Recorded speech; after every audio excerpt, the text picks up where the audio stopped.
പാറു ഇവിടെ ഒരു മുറിയാണ്, സൂക്ഷിച്ചു വരണേ. വന്നിട്ട് പേടിയാവുന്നു.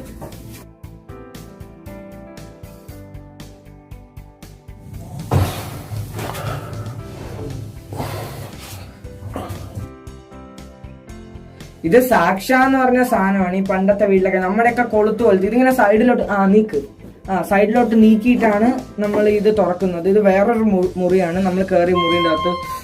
പക്ഷെ സാധനങ്ങളൊക്കെ സൂക്ഷിച്ചു വെക്കുന്ന ഒരു റൂം പോലെ തോന്നുന്നടി. വീണ്ടും ഒരു ഡോറ്.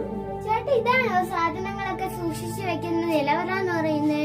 ആണെന്ന് തോന്നുന്നു. ഒന്ന് തുറന്നോക്കിയാലോ ഈ ശാശ വെച്ച്? പാറു കണ്ടോ, ഇതിന്റെ മുകൾ ഭാഗവും തടി വെച്ചാ ഉണ്ടാക്കിയേക്കുന്നത്. ഇതില് കൊറേ ഭാഗം ഇതുപോലെ തടി വെച്ചാണ് ഉണ്ടാക്കിയേക്കുന്നത്. നമുക്കിതൊന്ന് തുറന്നോക്കിയാലോ?